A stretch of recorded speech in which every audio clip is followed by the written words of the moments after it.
We're at a major transition. Every time we've had a major transition of, let's say, the speed of the social order. So we used to be on horses, and so a silver and a gold standard of actual coins being exchanged was good enough, right? Because we traveled by horses pulling us, or we rode on them. We got to automobiles, and at the same time we get into automobiles and trains, we get to the point where it's not good enough to carry a lot of gold and silver coins. We need some vehicle better than that, and so we're all really into paper. As we get into the jet age, we've got to get that paper accelerating. It's got to go faster. And so we start going to direct deposit and digital representation of your bank account.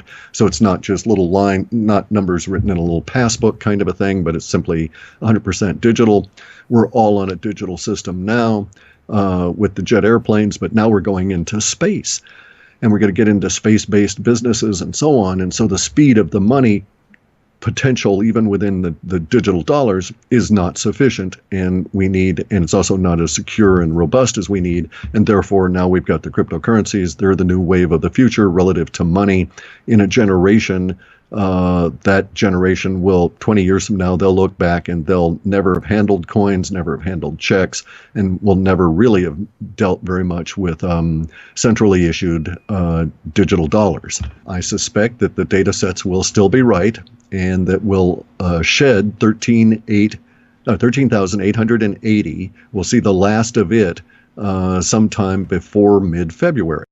Okay, so it'll bounce around between a little bit lower than 13,000 and a little bit higher, back and forth for a month or so here, and then we'll get into February. Conditions will have changed. The data shows a underlying pressure. Okay, so companies that are involved in the crypto sphere, in the crypto space, will be bringing out products that will be accepted in the market and be very successful. And their actions will cause draw more people into the crypto space, and that will bring the pressure that will bust Bitcoin out of this current set of range that's going to hover around 13,800. And I'm not saying that's a midpoint or anything. That's just the number that we get in our data. It may drop down to 10,000, although it seems within the data sets that it's going to hover closer to the 13,000 on the bottom, but it may go as high as 17, 18,000 again, and then drop down, and then back up and drop down again.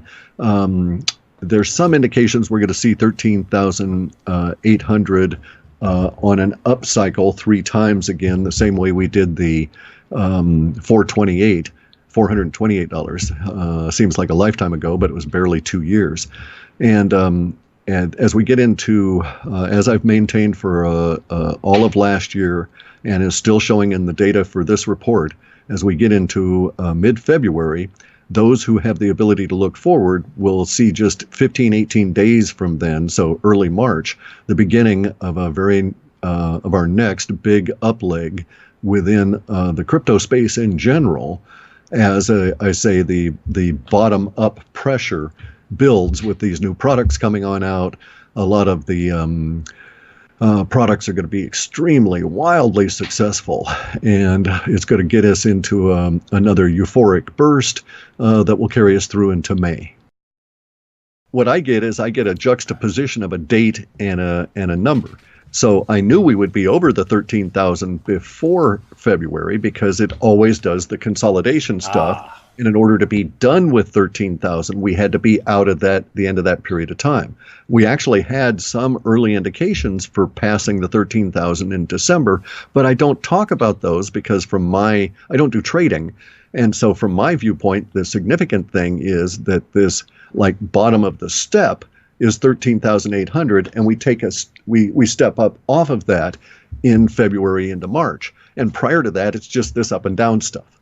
Well, and then there's this other aspect of it, okay, that really needs serious consideration. And so I'm going to state it a different way than I have in the past, but it has to do with the adoption cycle for technology. And we've got a situation where, if you want to look at it one way, there's, as I've described it, there's about 1.5% to 3% of the population that we can consider to be innovators. Now, the next tranche of the people that are coming into Bitcoin are not the innovators. They're the variously described as early adopters or visionaries. And in the past, I've described it as the process of these people coming on in, but let me just state it as the lump sum, so to speak.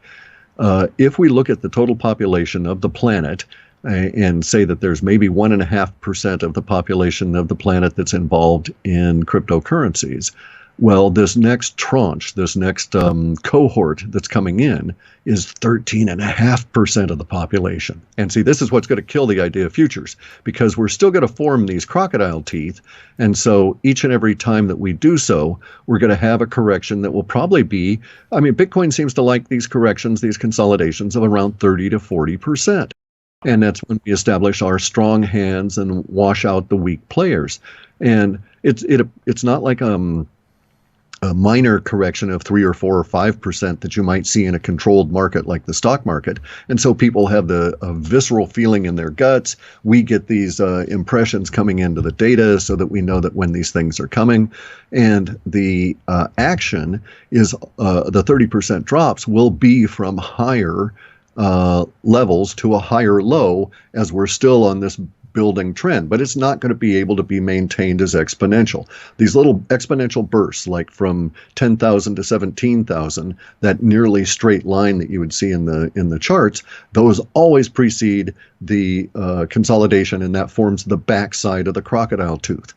And we have a number of those lined out for this next year, and some really big numbers, because coincidentally, of course, when you get to,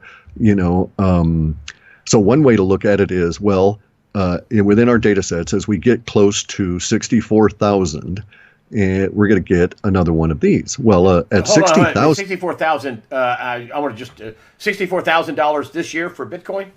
Not in 2017. No. I mean, I'm sorry, 2018. 2018. Yeah. 64,000 in 2018. You think Bitcoin will hit? Oh, it'll go higher than that. Right. And I was saying 13.8 when it was under 1,000. People need to understand that Bitcoin is not like the stock market. So when it gets close to the 60s, in the 64,000 range, we're going to have another 30% drop. And so a third of that is going to be over, in the order of $20,000 drop. And so one way to look at it is, oh my God, Bitcoin's going to go down $20,000 in 2018. But another way is but it's going down to the mid 40s in 2018. So big deal, and then it'll go back up from there. It's just one of these consolidations. I do have numbers because of the emotional impact and the linguistics involved. I have numbers that would seem to suggest that we may hit 100,000 next year, in 2018. The way that they're shaping up within the long-term data is fully supported. It's complete and correct within our processing. There's no equivocation within it, because the linguistics have supporting sets that go to how the information is going to be received by the general population. So in other words, we have a range of emotions that are associated with this number of 100,000, so that people will be whispering it just in awe, and then other people are going to just be shouting it until they almost burst their lungs. So, it's going to be an interesting time.